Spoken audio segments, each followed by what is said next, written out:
Couple of minutes here waiting for folks to join. We'll get started in maybe 1 or 2 minutes. So my name is Shawn, and I'll be the host today. We'll get started in 75 seconds. So sit tight, get comfortable, and we'll be ready to go.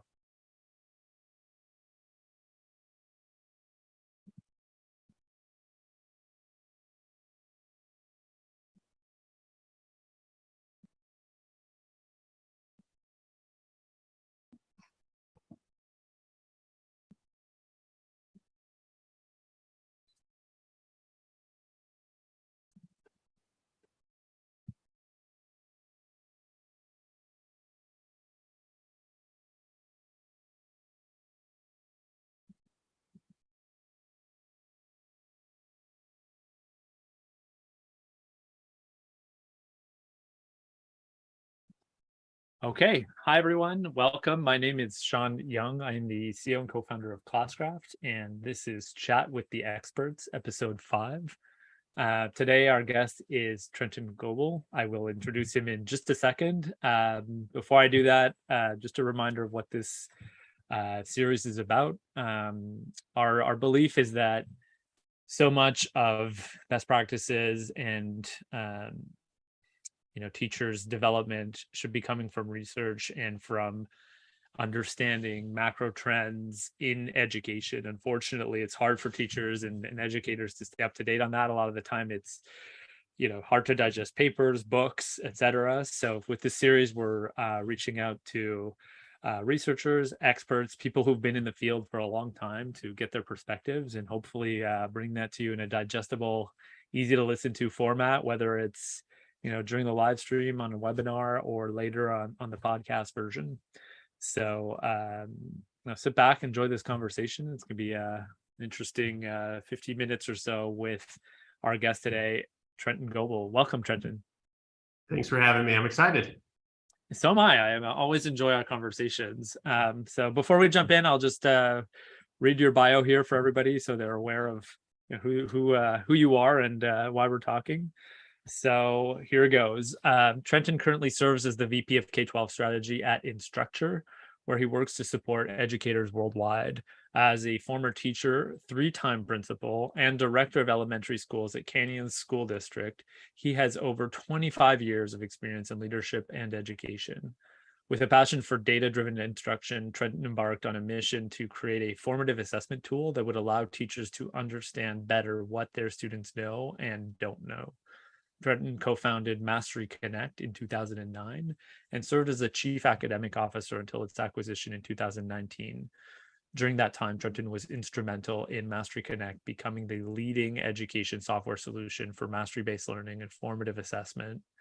Hot topics right now. And he is an industry thought leader, innovator, and published author with his latest book, Reclaiming the Classroom, which focuses on empowering teachers and administrators.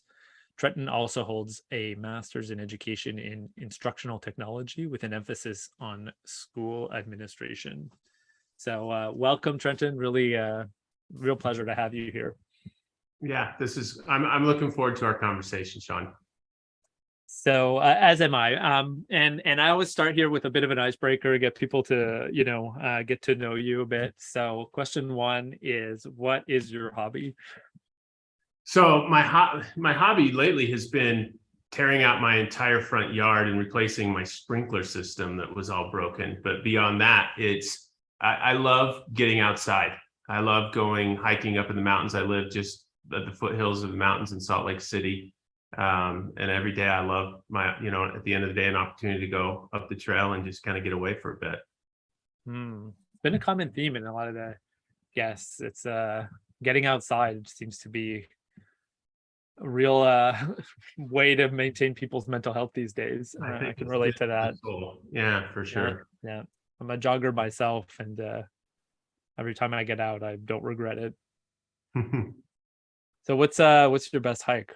If somebody had to go hiking near Salt Lake, where would they go? So for me, because I do it every single day, and I go straight up from the trailheads near my house. The Bonneville shoreline runs all along the entire Wasatch range, across the Salt Lake Valley. And so my favorite part of that is they just cut in a new section directly above my house. That is, it's epic. The opportunity to get all the way up and just kind of have a panoramic view of the entire Salt Lake Valley. Wow, lucky to have that in your backyard. Yeah. So let's talk a bit about education. How did you get started? I mean, 3-time principal. That's not for the faint-hearted. Do you know what's funny is I think like a lot of educators, I started out as a classroom teacher, and that's what I thought I was going to do forever. I loved being a classroom teacher. I taught elementary school. I taught grades 4, 5, and 6. Not all at the same time, but but getting into instructional leadership, really, I started thinking about the impact that I could have beyond my classroom. I think, you start to think, man, I just want to be the kind of principal that I'd want to work for. Somebody that really supports the work that teachers do in the classroom, views that role as a role of being an instructional leader, but there to support and empower and engage teachers and drive a school in a direction that, is exciting and fun to be a part of. And I absolutely, to me, being an elementary school principal is the greatest job in the entire world. I loved it. You're kind of like a little rock star. Every day you get out of your car, there's 5-year-olds that are excited that you exist. And, that it's sad when your self-esteem comes from, 5 through 12-year-olds, but it is lovely. I love that experience. I worked in a large district, and I love that I had the opportunity to, experience different kind of school cultures to different environments. So I worked in highly impacted schools. I worked in a magnet school for the gifted. I worked in a fairly affluent school. And, the time that I worked at the highly impacted school, it was also a school that served all of the children in our district that had severe forms of autism, multiple disabilities. So it was just a really cool school. We also had a homeless shelter right in our boundaries. And so we had kids checking in and out. And that really created the impetus for the development of Mastery Connect. Right? How do we know what our kids know and don't know as quickly as possible? When you have a high turnover of students, we might have a student in our building for only a week or 2. I want to make sure that not only are we dealing with their social emotional needs, but academic needs. And so it was just kind of a weird progression of, just following opportunities and interests as they came up. And Mastery Connect was a real departure for me, when it kind of grew into an actual business, and I had to make the decision to leave, the typical, education space. But again, it was amazing opportunity to go and travel and work with teachers and people all across the country. And it really transformed the way I actually think about education. So much of what you're saying I can relate to. I have a similar journey, as kind of. Yep. I never was a principal, but I went from teacher to developing something, Classcraft, and now it's its own thing. You just said that that transition completely changed your view on education, and I could say a lot about that. I feel that my view of education has changed a lot over the last 7 or 8 years, because you're kind of sitting outside of it, looking at it. It's different than being inside, but you have the insider perspective. But I'd love to hear from you how that has shaped your perspective. I think one of the biggest way that it's changed was, when you start an ed tech company, a lot of it is like, this is my idea. This is how I view the world of education. This is how everybody should do it. And then all of a sudden you realize, wait, my worldview is really small. That I know kind of my state, I know my district. And I guess I'd always made the assumption that things would be the same. And the reality is, and so, for example, in the state of Utah, we have 41 school districts. There are, like several large school districts that make up the bulk of the student body for the state. And so I was used to being in an environment where, a district with 70,000 kids was like normal. That was a normal sized district. And then as you travel around and you're in states where there are 500-600 districts, and a large district is 7,000-8,000, and philosophically, their approach to assessment and the way they view things is different. Like, it just opened me up to realize there was a lot I didn't know. I wasn't nearly as smart as I thought I was, and I, it was just a tremendous opportunity to learn from others and just become more open. Make that transition from this is my idea, this is the right way to do it, to how do we utilize all these experiences to continue to grow and expand on what we're doing to better meet the needs of more folks. That resonates so much for me. In the first few years that I had started Classcraft, people were saying, what's different for you? I'm like, well, honestly, I just realized that the way we do school here is really not the same everywhere. And, and I've had the opportunity to work, across the US, but also internationally, and, seeing priorities in South Africa, for example, and how they're very different from, there's universality, of course, Yes. Student behavior, student motivation, assessment, these are universal. They don't have anything to do with, the location, but the specific challenges that different geographies have in addressing those needs is so, there's an infinite number of variations on that, and it's just been fascinating for me to see that as well. Yeah, I always say that educators all want the same thing, right? We all want to see kids excel and do their best. The challenge is that each area, whether it's a demographic difference or geographic difference, that creates challenges or opportunities to do things or to approach those things differently, is the enlightening part for me, right? Is understanding that there are other elements beyond just being a teacher in a classroom that impacts the way that things get done. I mean, you're even today, Mastery Connect is part of Instructure now. Even today, your role brings you to work with educators, all over the country. Like, what are some of the trends you're seeing today? And how would you say the current context, socially, politically, financial context, et cetera, how is that impacting education today? Like, I think you have a unique perspective because Instructure's working with so many districts. Yeah. You have the opportunity to kind of have a bird's eye view of what's going on. What are you seeing? What I see is it's complicated, right? This is a complicated time for education for a variety of reasons. I think that COVID created, a lot of change in the way that we approach school, and it brought adoption of a lot of new technology, but it also really pushed teachers to their limits, right? And so I think that we are, as things are kind of returning back to a more traditional, everybody going to school in person kind of environment, it is created additional challenges, right? As teachers are coming back, kind of not having had a lot of time to recuperate or recover from what was, I think, in some ways a traumatic and difficult period of time.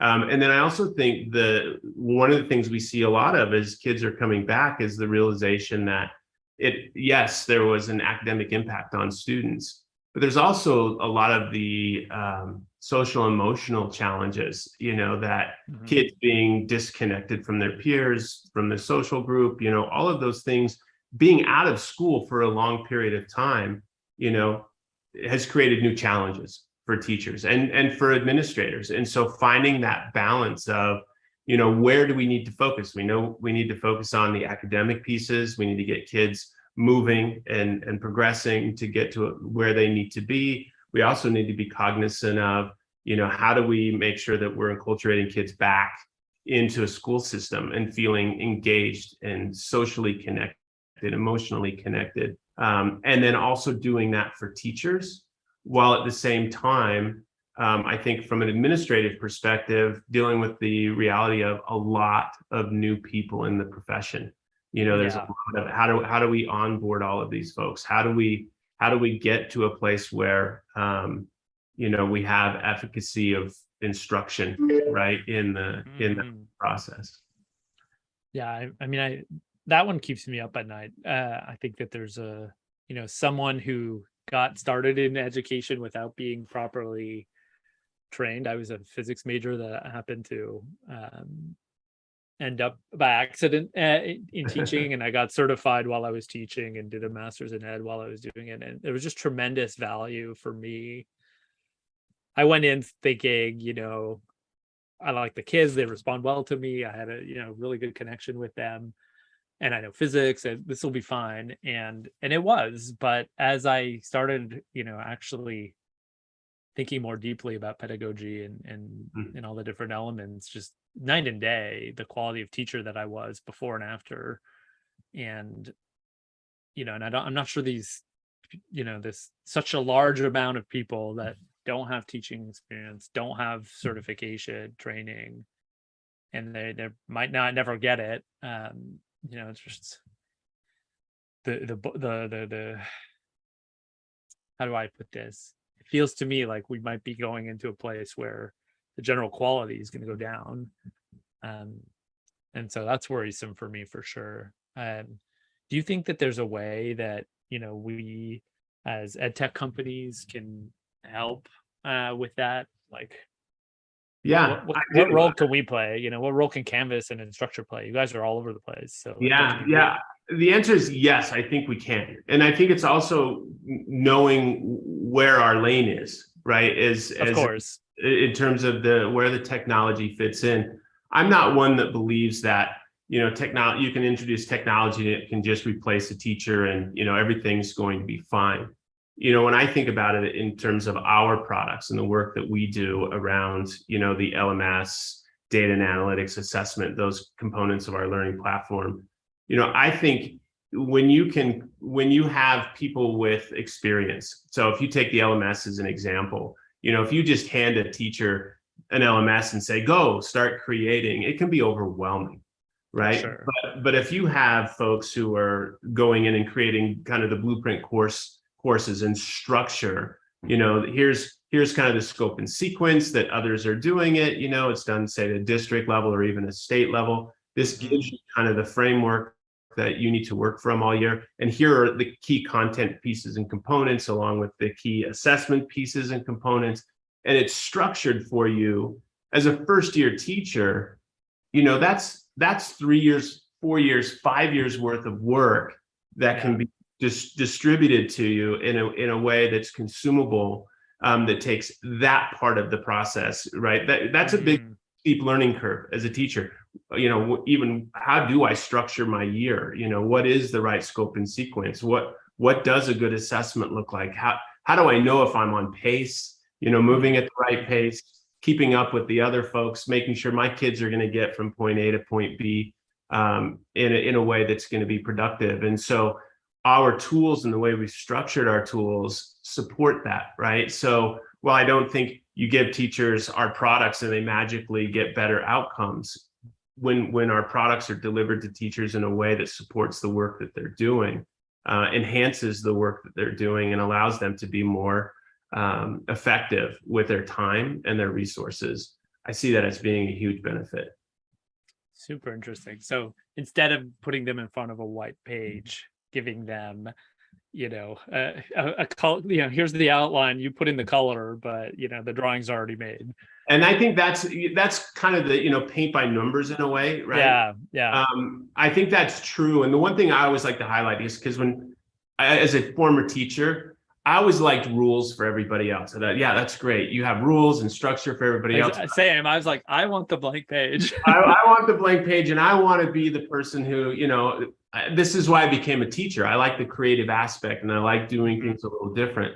It's important when we talk about it that when I think about blueprints and structure, it is the framework, right? That as a teacher, you still have that ability to go in and say, I can modify and customize, but I also know that I'm staying within the bounds of what is expected of me, right? And I think that's a real challenge for new teachers, is to figure all of that out and to have systems in place and tools in place that allow that to work. One of the other things I really want to highlight, and this is where I think our partnership is such an important one when we think about Canvas as an LMS, it's the ability to connect all of those other pieces, right? So as a student, when I log in, I can get access to my Mastery Connect, my assessments, all of those things that we have, but also it's Classcraft, like all of that is, the integration that you guys have with Canvas is so phenomenal, right? So as a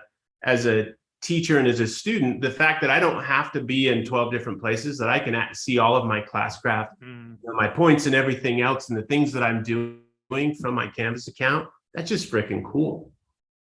Yeah, and thanks for the highlight. We really care about that integration, and I think that there's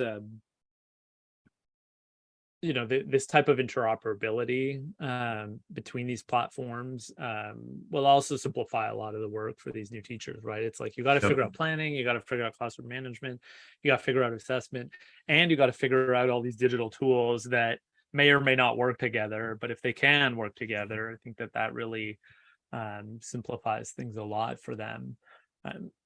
One of the things that I wanted to pick your brain about is, in over the course of your career, you started really caring about assessment, and enough that you made a whole company about it.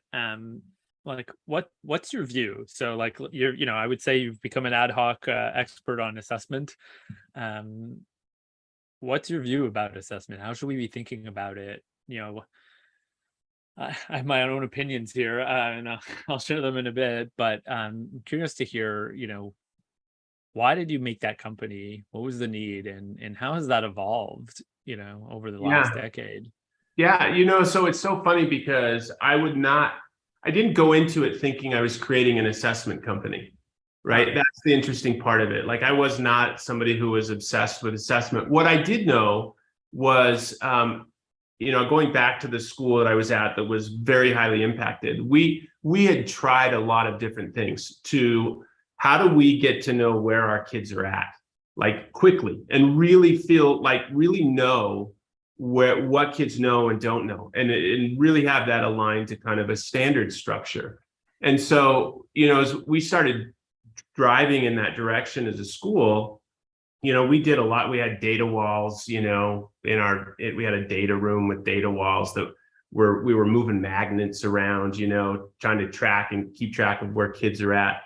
And I'd asked my teachers to get more formative in their assessment approach. And I wanted to empower them to create their own formative assessments. And I remember getting called out at a faculty meeting by one of my teachers. And she was like, so you want us to formatively assess the standards? And there's like 27 standards that we're supposed to teach and assess to. And you want us to do that multiple times, right? Not just once, but like teach, assess, use that information to drive, your intervention process. And you want us to do that for math and language arts and like social studies. And I was like, that would be great. Yeah, like social science and all that. And she's like, yeah, no. That just isn't going to happen. Like, I don't know if you know how long it takes to create a really good formative assessment, but it's a lot of freaking work. And we don't have time for that. And so the grading part was a big part of it, right? Like, not only we got to create them, we got to grade them and all of that. My goal at the end of the day was not about assessment. It was about getting to know what our kids know and don't know as quickly as possible. And so you can adapt your teaching, right? Yeah, so you can drive your intervention practices, whether that's to support students with remediation or promote kids through, acceleration or enrichment type of things. How do you get there so that, day in and day out, you have a good sense of where your kids are going? And a lot of that was just driven by assessment. And so the end result, I was thinking more about, I just want that information. It requires assessment. I know that assessment is really difficult to create in a standard-based environment, also from a scoring perspective. And next thing you know, you're brainstorming a way to, how do we get teachers to be able to share the assessments they create? How do we align those to standards? What kind of tools exist that would help teachers from a scoring and assessment, scoring these assessments and getting that data? How do we present that data to teachers in a way that makes it easily and readily available to them? And then next thing you know, we're talking about, well, district people need, principals need to know, districts need to know, how do we start to aggregate and disaggregate data across different user groups? And then you get into a place where districts are saying, but we also have our interim or benchmark assessments that we want to be able to compare to the formative data that teacher. And so you can see there is a 10, 11-year process. And it didn't start with, I want to develop an assessment company. It was, I just need to know what my kids know and don't know. And the vehicle to get there was assessment. It's interesting. So let me answer your question really fast. What do I think about assessment? So I think assessment is, I think sometimes we always define assessment as just being a test or a quiz, right? To me, assessment is whenever we're evaluating a student, right? In whatever form that takes. I think assessment has value when you're using the data to drive support and interventions, right? If all you're doing is just testing kids and putting scores in grade books, I don't see that there's a lot of value to that. As a matter of fact, when I first started teaching, if you would have said, why did you give that unit test at the end of the unit? I would have said, because it was like the end of the unit, and I needed a score in my grade book. Did I ever? I want to take a pause though. Like, I think that people need to hear this. The goal of assessment is so that you can become a better teacher, not so that you can give judgment on a kid. We always called it the ITS model. It's my ITS. It's about identifying student levels of understanding. It's about targeting students for appropriate support and intervention. And the third, the S in ITS, it's about using the data to self-evaluate, right? It's evaluating my efficacy as a teacher. Are the kids learning what I think they're supposed to be learning? That's right. If not, I need to go back and as a teacher, I have to actually use that information to evaluate my own instruction. So, and I think it's important to put highlighter under that because, going back to what we were saying earlier about new teachers and, teachers that aren't necessarily trained right now in the field, how can they get better faster? Well, they need to be thinking about assessment as a way as data collection. And not as a way to close out the unit, because I think a lot of teachers still think that way. The one question I always ask people, and it really, I think it helps level set people. I just ask, are you a data collector, which is important, or are you a data user, right? And it's really about, yes, I want to collect this data, but it comes down to, at the end of the day, are you using that data to actually change outcomes for kids? So what are some ways people, let's say somebody's listening, their teacher, what are some ways they can use that data? What does a good data user look like to you? So I would say, it starts number one with, the identifying process, right?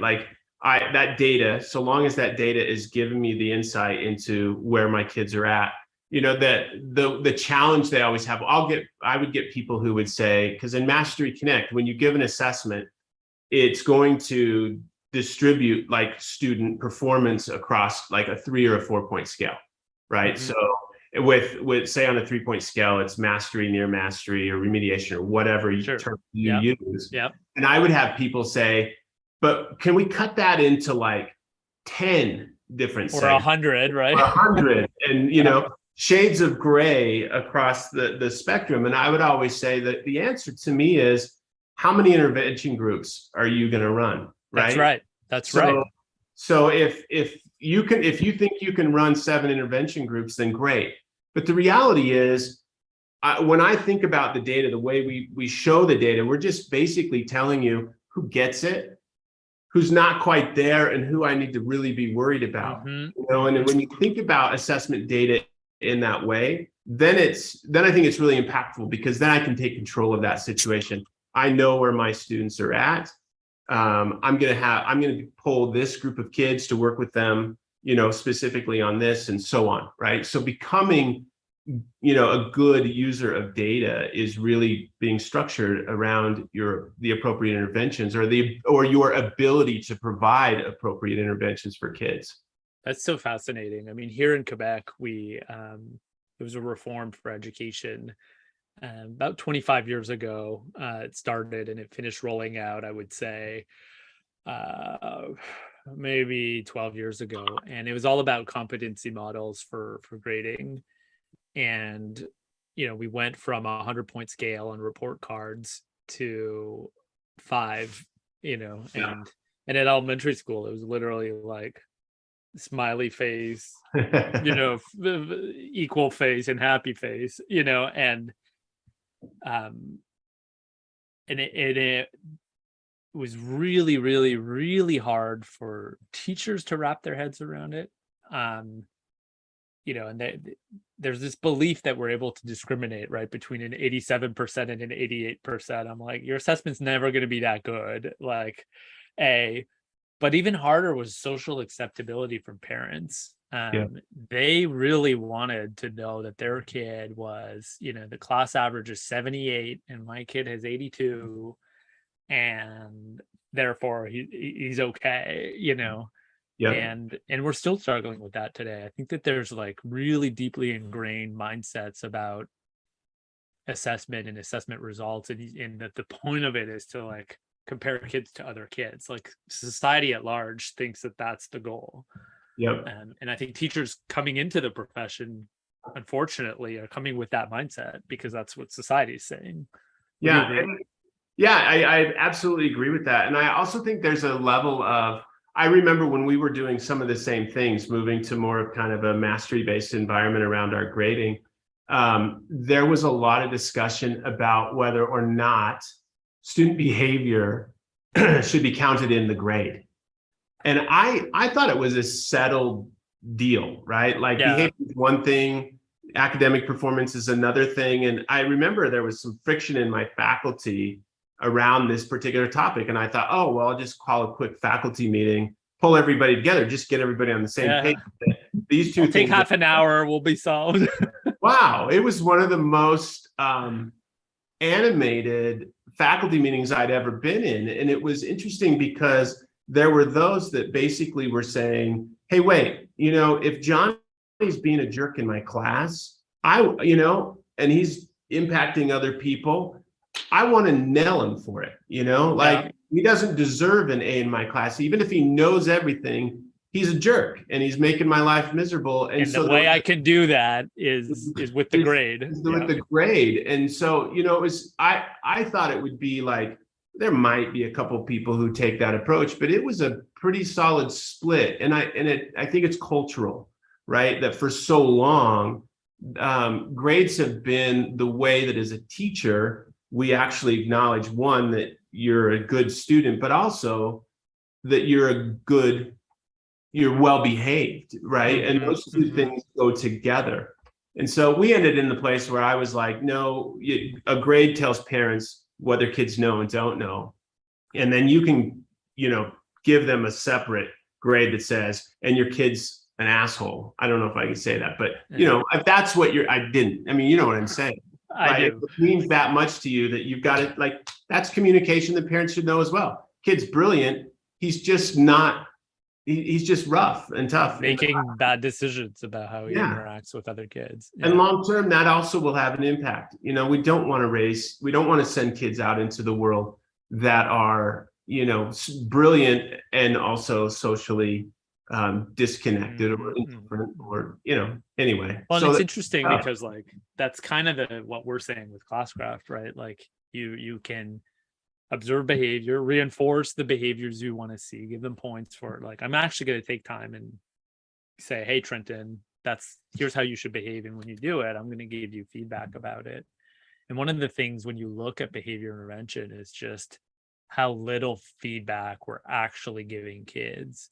We give them a fair amount of feedback on their academic work, but not a lot of useful, constructive feedback around their behavior. We tell them a lot. Here's what you shouldn't do, like stop doing that. But we're not giving them a lot of information about what they should be doing. And when they do it, we don't praise them or recognize it in any way. So they stop.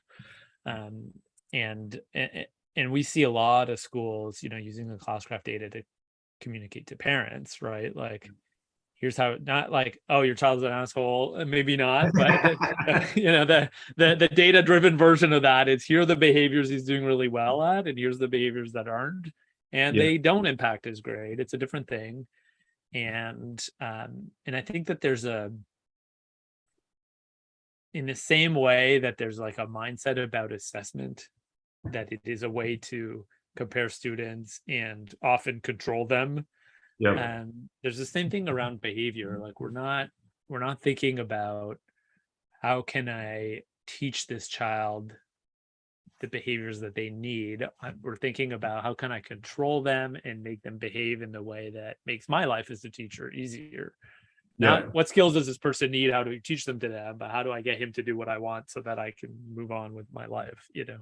I love that you're talking about that, because I think there is a lot of similarity with the way we approach assessment, right? That this idea that assessment can be a form of punishment or acknowledgement, Totally. whether or not a student did his work. You should have studied, you should have done these things, right? Like when assessment, that's not what it's about.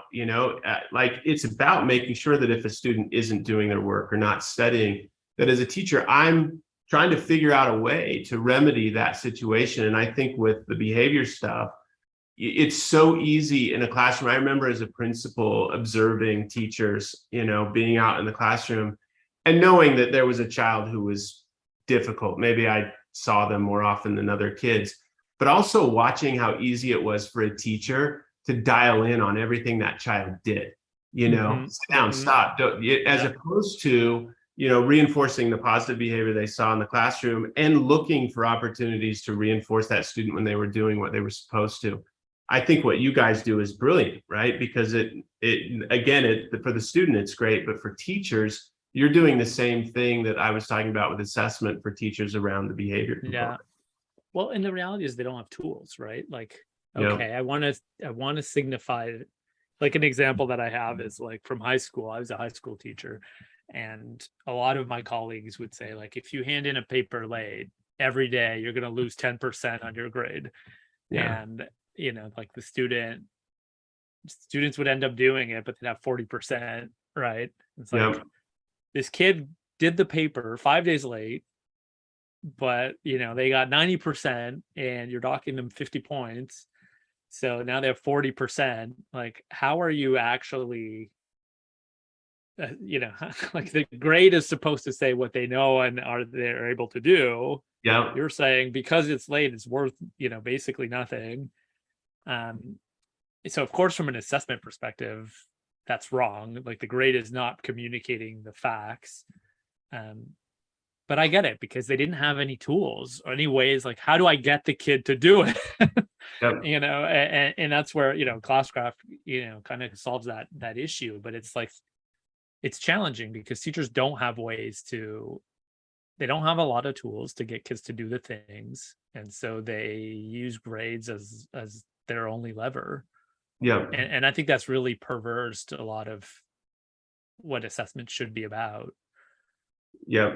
Well, and I'll say the other thing that I've learned over the last, 13 years of kind of moving into this space, into the ed tech space, I'll keep it at ed tech, is a lot of times we expect, you build a tool and you put it out into the universe for people to interact with, and you get those early adopters who love it. And then you wonder why all of these other teachers don't necessarily do the same, and what I've learned is that so much is really predicated on the type of leadership that exists.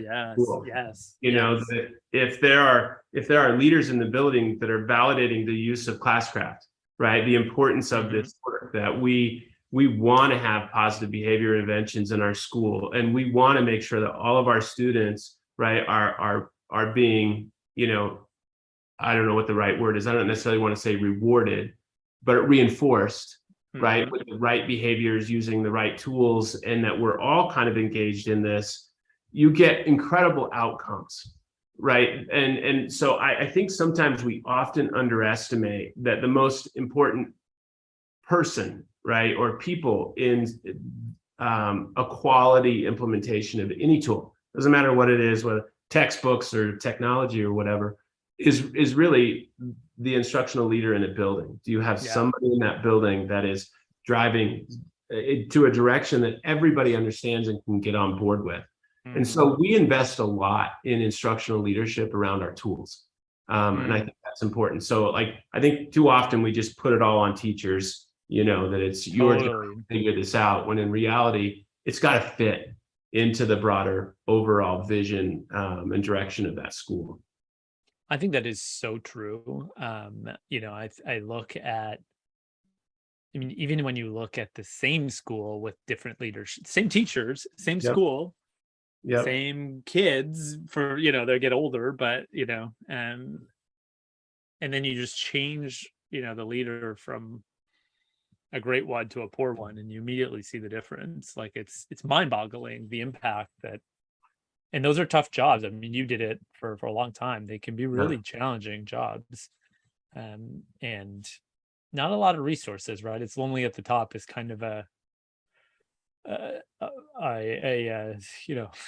tried way to say it, but I think school principals are pretty isolated from any resources, really. They're just left like, hey, figure it out. Yeah, and it's tough, and it's hard to sustain things over time as well, right? Because there's a lot of turnover in that side of things. I used to have a slide in a deck that when I was delivering presentations, that said something like, behind every successful school is a highly effective leader, and there are no exceptions, right? Like there are none.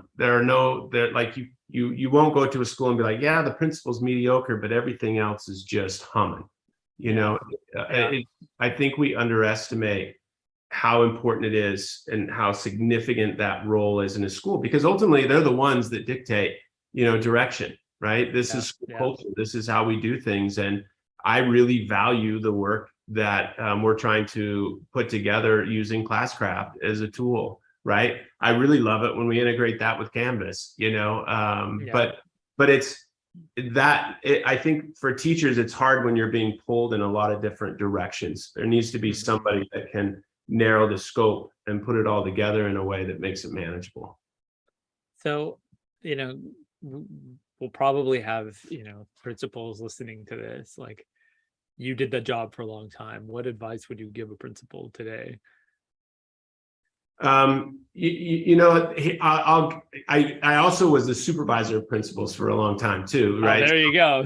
Right. So every time I had I get a new cohort of principals coming in, there were things that I would say that I think were important. One is, it's really easy to notice all of the bad things. You rarely meet a principal that is going to a school where good things happen. Like you talk to a brand new principal and they'll say, oh my gosh, I can't believe they did this and this and this. It's really easy to see the negative things. It's more important to identify what's working in that building, right? Like what is actually going well, and to reinforce that, it's not a competition. You're not trying to outdo the last person. Your job is to come in and make sure that the kids in that building are getting high quality instruction and support in the classroom, and, building on what worked and what was successful, and validating all of those things that teachers have done in the past, I think is really, really important. And then, like everyone else would say, spend more time learning about those things before you run in and, start jumping around telling everybody they did everything wrong and we got to do this different, we got to do that different. Time is your friend, right? Like I would tell principals that, mistakes you make in year one can have a long-term impact on your ability to run down the road. Right. And so it's not like a classroom where you make mistakes your first year, everybody does, it's super hard, and you think, oh my gosh, next year I'm going to do it all different. And you get a different group of kids coming through. With a school, it's different. You've got to make sure going in that as you're implementing and trying to do new things, that you build a coalition of people that are willing to follow you. And part of that is respecting the work that they've done in the past. And I think too often, we feel this like need to go in and make change right away, and, put our dream together of what a school looks like. And you'll feel that, 3, 4, 5 years down the road, if you've done it right, you will have done it, and you'll brought everybody along with you. But if you go in swinging, it just makes life tough. Super interesting. And I think that, a principal that's there for a while is going to have the team won't change for the most part. I mean, these days, who knows? But normally teachers are there for a bit, and so and you're kind of stuck with them quite often. So building that trust with the team for the long term is such good advice. I hadn't thought of that, but it's definitely a critical factor. And I've seen so much teachers have long memories too. Like, oh, I remember Trenton year one, blah, blah, blah, blah, blah, blah, blah. Like that was 6 years ago. Like I had colleagues when I was, they would gripe on about things that happened 15 years ago. It's not even the same principle. Like you're still griping about that, Yeah. I think so long as you respect the work that teachers do in the classroom. I would tell principals too, I would say you can say you're a former teacher and you totally get it. You can say that for like a month after you leave the classroom. Yeah. Because after that month, you've acclimated to the idea that you can go to the bathroom whenever you want. And that makes you very different than a classroom teacher, right? Like that ability to empathize what it feels like to have to, lose sleep every night thinking, oh my gosh, I got to get to the copy machine early because I got to get this and this, and I got to plan for this. And, your brain never stops thinking about the next day. The role of a principal is not like that. You don't have, you can put a plan together of what you want your day to look like. But you end every day going, I'm not sure what my plan was. I know I was busy all day. But you're catching a lot of things, right? Like you don't control when there are things that happen that that require your attention or can consume your entire day. But teachers, it's such a grueling nonstop job, and it's easy to forget how much time, energy, and effort goes into it when you're a principal. Yeah, it's so funny you were talking about, getting to the copier. Yeah, I was a programmer while I was teaching, and I built dozens of apps for myself, little small apps to make my life easier. But one of my highlights apps was a little app to hack the photocopy machine so that I could, first of all, directly print to it, and second of all, do that from my house. And basically, I would come in the morning, all my stuff already printed, everybody waiting in line. Which at the time, I'm sure felt like a miracle.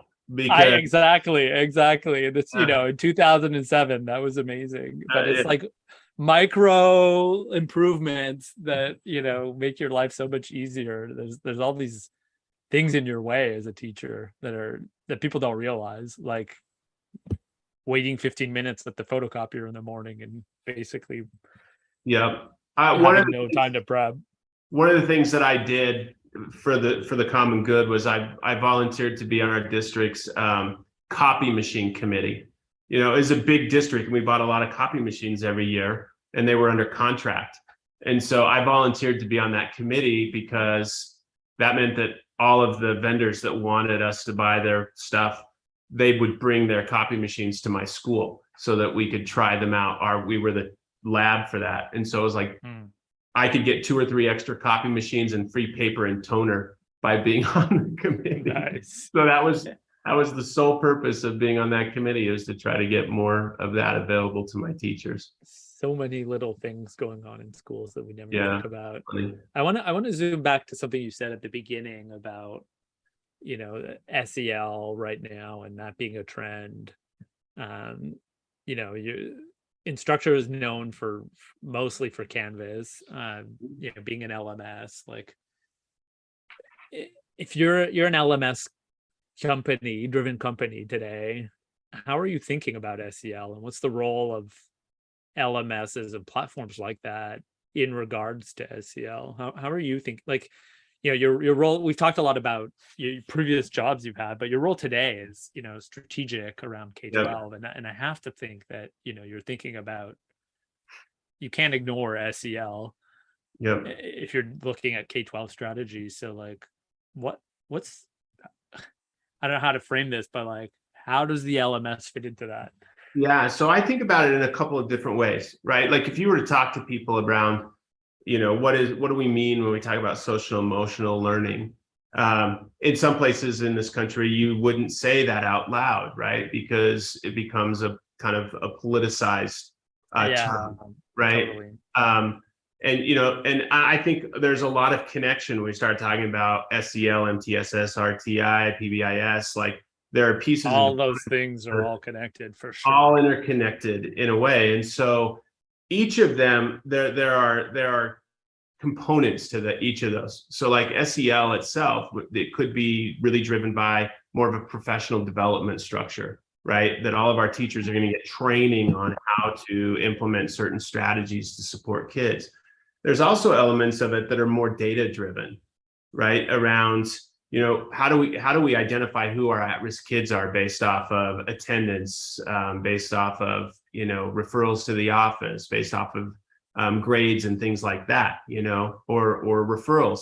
Like, so there's that component of, can we start to use technology in a way that's going to help us better identify students who are in need, or enable students to better connect with one another, or support pieces, right? So there's a technical data element around SEL as well. And then there's also content, right? People that are developing actual curricular content. And so each of those components, I think, are pieces and parts of the way that we think about SEL. And in terms of how that fits in the LMS, you can see that, that ability to disseminate content, SEL content, through a course or through, the Canvas platform becomes really important. We have data and analytics tools that are really driven, pulling in data from our assessment products like Mastery Connect, and from assignments out of Canvas that is also pulling from the SIS to be able to put together those at-risk students as well, right? So how I think about it in a very broad term, right? A broad perspective of the goal isn't to me a label of SEL or whatever label people put on it. It is, can our tools help us identify those students who are in need of some support in, whether that's an academic piece or the social emotional piece, and can that all work through the Canvas platform, right? The element platform. And so that's, we do that with our own tools from a strategy perspective, but then also from a strategy perspective, think about how do we bring on those partners, right, that want to be a part of supporting that work through the LMS as well. So we have many partners, people like you guys, that come in and help support that work that schools are doing. So we do it with our own products, we do it through partnership, and really trying to think about being sensitive to the way that people are approaching that, right? Because we're in some places it's a very solid social and emotional learning, through content and data, and they're really driving to that end. I was just in a meeting today with some state leaders where they were like, we had a slide, and on the slide, one of the courses in a Canvas was listed as SEL, and they were like, if you come to our state, can you please not use that image, because that's not, we don't need that right now. Like we want to address those issues, and the way we address them is we address it in this way. Yeah, the term has been politicized in some areas, which is unfortunate, because it makes the debate about the language we use as opposed to what we're doing to help kids. But yeah, and that's the part that I care the most about. I have two kids of my own who went through, they're in college now, but the pandemic, my daughter in high school during the pandemic, and then into college during the pandemic. I think it's really easy to underestimate the impact the last few years have had on our kids, at all levels, right? And I think especially for those kids, that those later high school years where they were missing out on a lot, some of those key kind of cultural moments that kind of define, childhood, that were taken away, and kids were isolated. And, there's just so much there that I think as over time, we're going to learn just how important it is that we don't look past it, right? That we're addressing. those challenges as kids are trying to reacclimate into a socialized environment. Totally. We're coming up on time, Trenton. Thank you so much for your time here today. As always, fascinating conversation. Really appreciate it. Thanks for sharing your perspective on the field and on assessment in particular. I always appreciate exchanging with you. Yeah, this was really fun. Appreciate it. And I have to apologize for last week. I just feel terrible. It's those things happen. For those of you who weren't here last week, we had some technical issues. But we got it done today, and it's better than we had even anticipated last week. So there you go. Great. Thanks, Trenton. Really appreciate it. Thanks.